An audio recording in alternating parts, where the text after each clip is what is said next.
తెలంగాణ కాంగ్రెస్ లో మరో పెద్ద వివాదం తలెత్తింది. ఇది మంత్రుల మధ్య మొదలై ఇప్పుడు ఏకంగా ముఖ్యమంత్రి రేవంత్ రెడ్డిని తన సొంత కేబినెట్ లోని ఒక మంత్రి ఆమె కుమార్తె నేరుగా రేవంత్ రెడ్డి పైన విమర్శలు చేసే స్థాయికి, రేవంత్ రెడ్డి కుటుంబ సభ్యుల వ్యవహార శైలిని ప్రశ్నించే స్థాయికి వ్యవహారం వెళ్ళిపోయింది.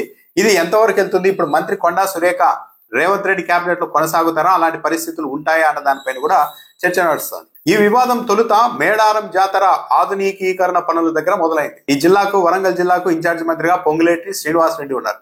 ఆయన ఈ పనుల్ని 75 కోట్ల రూపాయల విలువైన ఈ పనుల్ని తన సొంత కంపెనీకి అప్పగించుకునేందుకు ప్రయత్నించారు అన్నది కొండా సురేఖ వర్గీయుల ఆరోపణ. కొండా సురేఖ తెలంగాణలో దేవాదాయ శాఖ మంత్రిగా ఉన్నారు. దేవాదాయ శాఖ మంత్రిగా ఉన్న తనకు తెలియకుండా మేడారం జాతర పనుల్ని సొంతానికి కట్టబెట్టుకునేందుకు పొంగులేటి శ్రీనివాస్ రెడ్డి ప్రయత్నించారు అన్నది ఇటువైపు ఆరోపణ.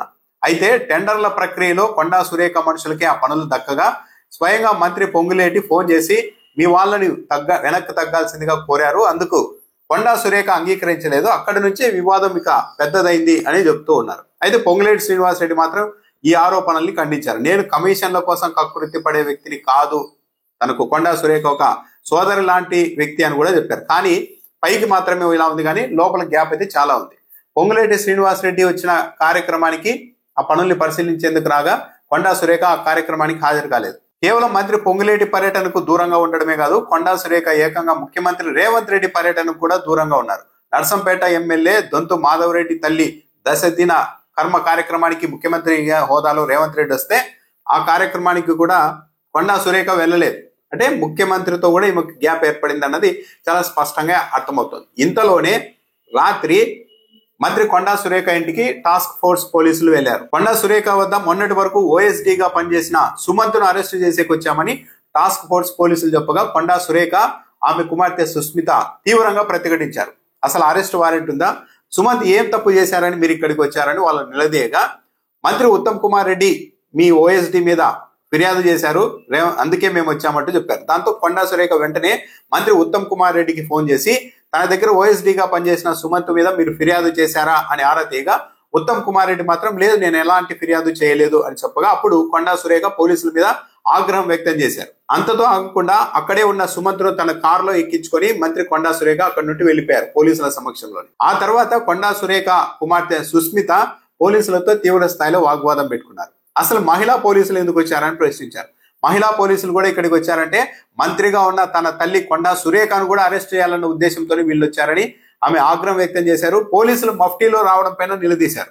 మీరు యూనిఫామ్ లో ఎందుకు రాలేదు, మఫ్టీలో ఎందుకు వచ్చారు, సుమంత్ను అరెస్ట్ చేస్తామని చెప్తున్నారు, వారెంట్ ఏంటి, వివాదం ఏంటి కూడా చెప్పండి, మీరు ఎలా వస్తారో, అసలు మేము కాంగ్రెస్ ప్రభుత్వంలోనే ఉన్నామా, మరో ప్రభుత్వంలో ఉన్నామా, ఒక మంత్రిగా ఉన్న మహిళా మంత్రి, బీసీ వర్గానికి చెందిన మహిళా మంత్రి ఇంటి మీదకు ఇలా రాత్రి వేళలో పోలీసుల్ని పంపించడం ఏంటి అని ఆమె నిలదీశారు. వీధి చివరలు అక్కడ ఇక్కడ పోలీసుల్ని ఎందుకు మోహరించారు అని కూడా ఆమె నిలదీశారు.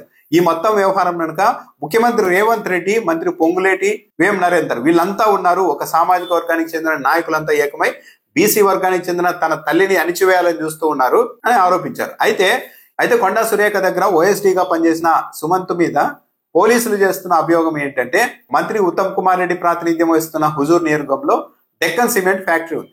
అక్కడికి వెళ్లి ఈ సుమంత్ వాళ్ళకి డబ్బులు డిమాండ్ చేశారు, డబ్బులు ఇవ్వకపోతే చంపేస్తానంటూ తుపాకీ పెట్టి మరి ఆ సిమెంట్ కంపెనీ ప్రతినిధుల్ని బెదిరించారు అన్నది అభియోగం. ఆ కంపెనీలో ఉత్తమ్ కుమార్ రెడ్డి బంధువులు కూడా భాగస్వాములుగా ఉన్నారని చెప్తున్నారు.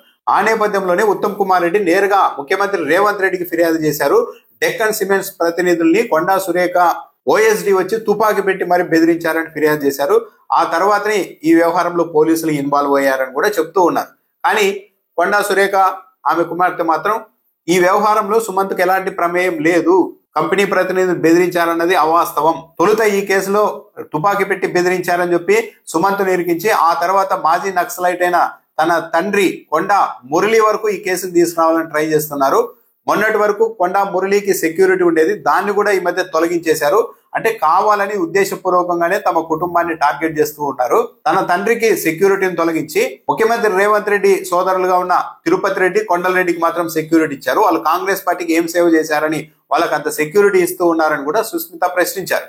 మంత్రి కొండా సురేఖ పేషిలో చాలా వ్యవహారాల్లో ఆమె ఓఎస్డీగా ఉన్న సుమంత్ ఇన్వాల్వ్ అవుతున్నారు, అక్రమాలకు పాల్పడుతున్నారు అన్న ఆరోపణలు చాలా ఉన్నాయి. ఆ ఆరోపణల నేపథ్యంలోనే ఇతడిని పొల్యూషన్ కంట్రోల్ బోర్డులో కాంట్రాక్ట్ పద్ధతిలో ఉద్యోగిగా తీసుకొని ఆ తర్వాత మంత్రి కొండా సురేఖ దగ్గర ఓఎస్డీగా పనిచేస్తున్నారు. ఈ ఆరోపణల నేపథ్యంలో పొల్యూషన్ కంట్రోల్ బోర్డు అతన్ని ఉద్యోగం నుంచి కూడా తొలగించింది. ఇలా అతన్ని ఉద్యోగం నుంచి తొలగిస్తున్న వ్యవహారం కూడా, దానికి సంబంధించిన సమాచారం కూడా కొండా సురేఖకు ముందుగానే ఇవ్వలేదని కూడా చెప్తున్నారు. అక్కడ ఉద్యోగం నుంచి తొలగించి ఆ తర్వాత ఓఎస్డీగా కూడా అతన్ని తొలగించేశారు. అయితే జరిగింది మాత్రం ఒక అసాధారణ పరిణామమే. సొంత కేబినెట్ లో మంత్రిగా ఉన్న, అందులో మహిళా మంత్రి ఇంటికి ఏకంగా రాత్రిపూట టాస్క్ ఫోర్స్ పోలీసులు వెళ్ళడం, అందులోనూ మఫ్టీలో వెళ్ళడం, ఇక్కడే ఉన్నాడు సుమంత్, మేము అరెస్ట్ చేసి తీసుకెళ్తామంటూ పోలీసులు చెప్పడం, ఇవన్నీ చూస్తుంటే తెలంగాణ కాంగ్రెస్ పార్టీలో, తెలంగాణ కేబినెట్ లో ఏ స్థాయిలో విభేదాలు ఉన్నాయనేది అర్థమవుతుంది. నేరుగా కొండా సురేఖ కుమార్తె సుస్మిత ముఖ్యమంత్రి రేవంత్ రెడ్డి పైన ఆరోపణలు చేశారు. ముఖ్యమంత్రి రేవంత్ రెడ్డి దగ్గర ఉన్న రౌడీల సంగతి ఏంటని కూడా కొన్ని పేర్లను కూడా ఆమె ప్రస్తావించారు. ఇవన్నీ చూస్తూ ఉన్నప్పుడు అక్కడ ఏమాత్రం వాతావరణం సవ్యంగా లేదు అన్నది స్పష్టంగా అర్థమవుతుంది.